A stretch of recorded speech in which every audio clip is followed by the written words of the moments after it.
Welcome back. We're down to the final couple of minutes of trade. So let's start recapping today's action. And you'd have to say that given the kind of hits that the market had, coming its way, in general, a soft global setup, in general, some profit taking across Asia and on Wall Street as well, and the big bazooka from the Reserve Bank of India.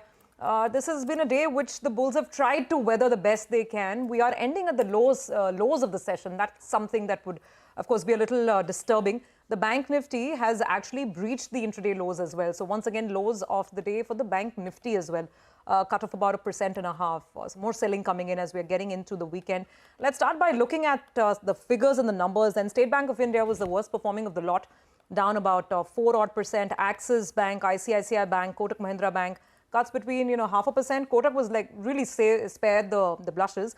But the others were down between 1 and 3%. That's where the weakness was. Since I'm on the subject of banks and NBFCs where the hits came through, let me just take some names beyond the index as well. RBL Bank, Aditya Birla Capital, SBI Card. These are NBFCs which are supposed to be most exposed to these key segments, which is personal loans, credit cards, basically unsecured lending. And all of them were down and out. IDFC First Bank losing about 4% as well. So this was one whole pocket where there was pressure.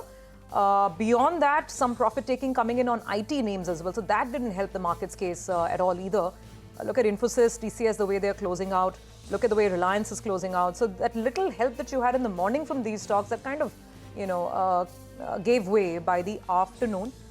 Towards the end, we had, as we've been saying, there's been a rotation trade away from lenders into non-lenders. So life insurers or general insurers, we've been making that point. SBI Life, HDFC Life, these were the names on top. L&T had a good session.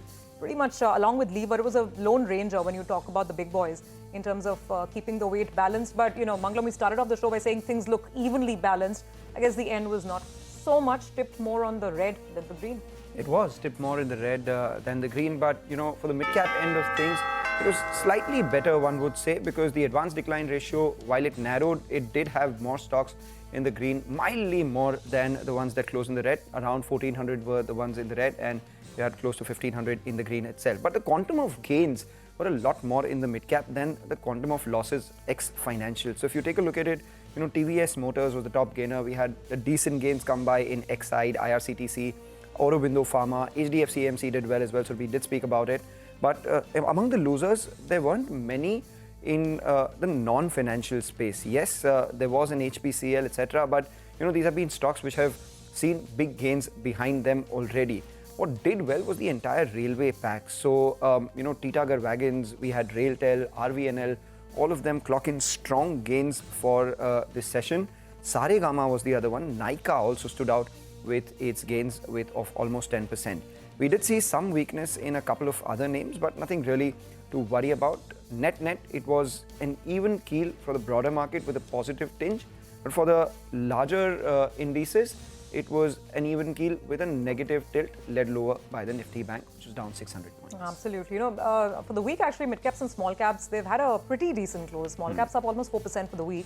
Mid-cap index is up close to 2.5% for the week. But there's this blow that came in on Friday on the banks. Let's see if the market's seen the worst of it today or whether there's more residual sort of impact yet to play out come next week. But that's for another day. For the time being, it's a wrap on this edition of Closing Bell. So goodbye from the entire team. But do stay with us because we have today's edition of Indianomics coming up next.